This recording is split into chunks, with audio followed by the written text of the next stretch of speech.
Hello and welcome. In this lesson, we're going to explore some of the choices climate modelers make.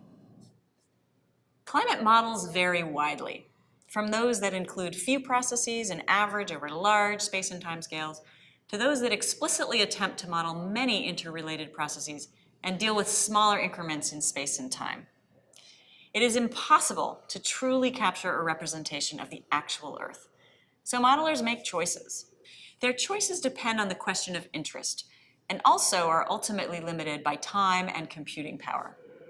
Computing power does keep increasing, which increasingly makes it possible to add complexity to climate models, or allows modelers to increase spatial and temporal resolution, or to model longer time periods, or to run the model more times through.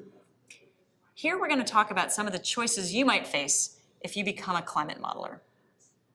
The simplest kind of energy balance models, like we did before, basically average over the whole Earth and make some big assumptions.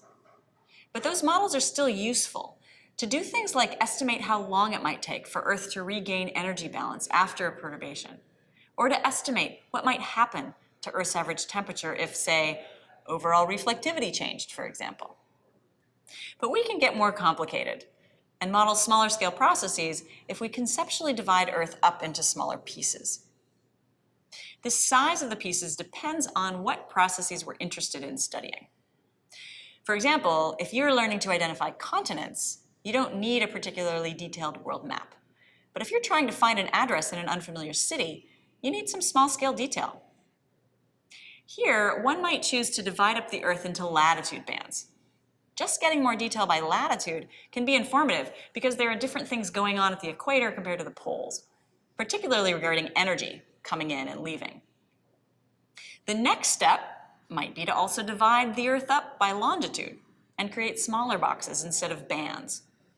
You can imagine this grid over the surface of the Earth, and the model is keeping track of what happens in each grid cell. The cells are connected to one another, and they exchange matter and energy with one another. The boxes, or grid cells, can extend into 3 spatial dimensions. What's shown here is how one could divide up the atmosphere vertically too, so the cells stack on top of one another. Not shown here, but done in climate models that include ocean dynamics, are cells extending downward into the oceans as well. One detail to note on this image is that in the model, the chosen layers of the atmosphere are thinner near Earth's surface, where there are more molecules, and then the layers get thicker, so have less detailed resolution as you go up away from the surface. The same pattern is typically chosen in the ocean, where a lot of the action is closer to the surface layer, so it's useful to have higher spatial resolution there. Then they average bigger pieces deeper down in the ocean. The cells don't all need to be the same size.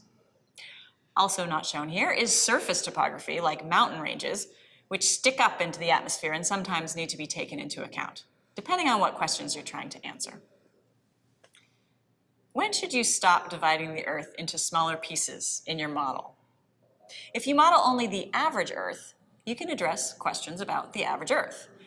If you want to answer questions about, say, temperature and precipitation patterns that happen on spatial scales of continents, you have to divide the Earth into enough cells that you can resolve the variations at the scale of interest.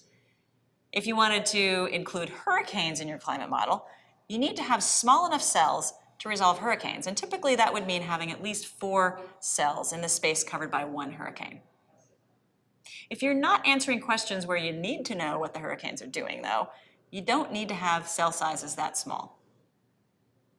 Typical grid cell sizes for a general circulation model, or GCM, would be about 100 to 200 kilometers on a side, like the coarsest resolution image shown here in the upper left, and would have maybe 20 vertical layers in the atmosphere and 20 more in the oceans. But cell sizes continue to get smaller as computers get faster. In designing a climate model, you'll need to decide how often your model takes a snapshot of the system. It turns out that spatial scales and temporal scales are closely linked together. Imagine, for example, that you're trying to model a soccer game. You've set up your equations so that your virtual players have rules to follow. You divide the field into squares, and you're going to keep track of the number of players in each square over time and the location of the ball. How often should you collect data in order to be able to follow the action? You want the snapshots to make sense in time. So if, for example, you only looked at the field every 5 minutes, each successive snapshot would be disconnected from the last. You'd probably need to choose a timescale that was fast enough that your model could follow the ball traveling from one square to the next to the next.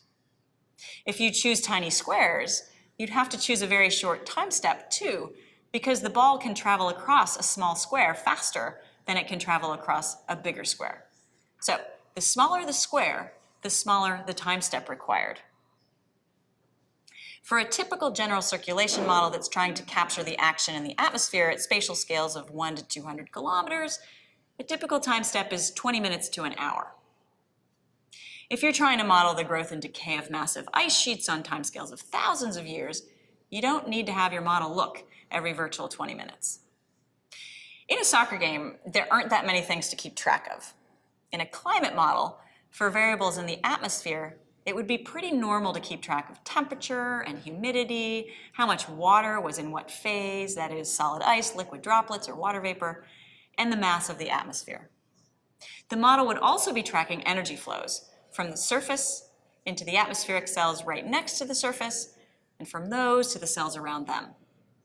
It would also be tracking motions from one cell to another, both horizontally and vertically, like the soccer players running around. Models can get more complex and can add more variables. People might add aerosols or dust or carbon to their models and track how those move around and influence other parts of the system. They might link their atmospheric model to a model of the oceans, which would track other variables in each ocean cell, like temperature and salinity or sea ice at the surface. Each variable would be determined for each cell in the model at each time step. So each cell would just have one value for each of those variables for each time step. We wouldn't see any of the variation that might be happening at smaller scales. It would be highly unusual for a single model to include all the items shown in this cartoon of the climate system. And in fact, greater complexity is not necessarily helpful. There's way more going on in the climate system than any model can explicitly track. And there are important things happening at smaller spatial scales than the typical grid cell size of models, processes that turn out to matter on the larger spatial scale of the model. For example, photosynthesis is happening on really small scales, like the scale of a leaf, or if you want, even smaller than a leaf. Each leaf might not really matter for the climate system, but the aggregate effects of photosynthesis on the scale of a forest might be relevant. So there are choices to be made regarding at what level you explicitly model some of the processes in the climate system. Do you model each leaf, or do you make some reasonable assumptions and approximations and come out with an estimate of how the whole forest is interacting with the rest of the climate system? When modelers choose to approximate some process using reasonable assumptions and related variables, what they're doing is called parameterization. They're approximating aggregate effects and using those aggregate approximations in the model. Probably the most common example of parameterization in climate models is how people represent clouds. Clouds are tricky because they're typically smaller than a grid cell size, and cloud formation depends on lots of processes like evaporation and condensation that are happening at really tiny scales. We simply can't realistically model the formation of each raindrop everywhere on Earth.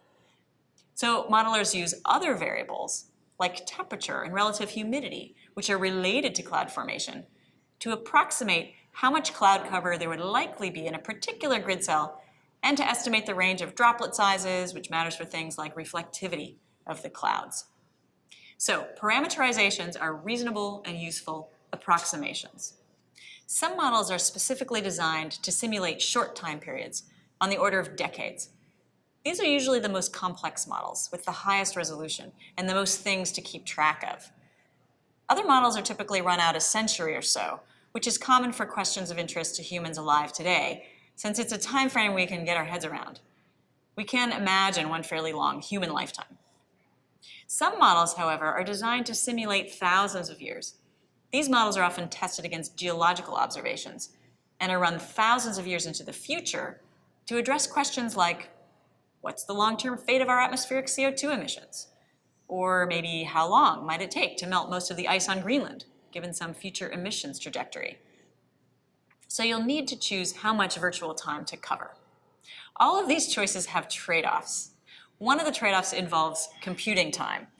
The time it's going to take to run your model is how long it takes the computer to do one math operation, like add two numbers together, times the number of math operations per equation, times the number of equations that have to be solved for every grid cell, times the number of grid cells in your model, times the total number of time steps. And this is just for one run of your model. If you want to, say, change one of the starting values to something slightly different to see whether that changes the model's output, you'd repeat all these computational costs. So we also have to multiply by the number of model runs. These can really add up for high-resolution complex models. So we have constraints on climate models imposed by computer power and the speed at which we can solve the millions of equations. This constraint becomes less important over time with increasing computer power, and as computers get faster, we can explicitly incorporate more processes into models, and we can increase the resolution and sophistication. Some global models now are aiming for grid cells just a few kilometers on a side with associated quite short time steps. This will allow the models to capture processes at small scale that previously couldn't be modeled, but also limits the time span that can be modeled to just a couple of decades. But there is also a fundamental issue with model complexity. It's tempting to try to model everything, to include all possible processes at all possible scales in a climate model. It seems like including more processes more explicitly would naturally get us closer to truly representing the climate system. And certainly, modeling specific parts of the system can help us better understand those parts. But things can get a little off. Every number in a climate model has the potential to be a little different from the true value in the real world. And if enough little things get a little bit off in a complex model, it can translate into a larger range of possibility for the big predictions that come out of the model. Naomi Oreskes has called this the complexity paradox. In her words, a complex model may be more realistic, yet ironically, as we add more factors to a model, the certainty of its predictions may decrease even as our intuitive faith in the model increases. This is a good reminder that models are not exact replicas of the climate system. Instead, they are useful tools for learning, tools which require continual checks against what we know about physics, chemistry, and biology, checks against real-world observations, and checks against one another. So modelers make choices. You can design a fairly simple model with large spatial scales and time scales, or a detailed model with small grid cells, short time steps, and many variables. You could choose to explicitly model more processes, or you could choose to approximate using parameterizations. You'll be able to run your simple model faster, and it will be able to model longer time spans and run your model more times than you can do with your complex model.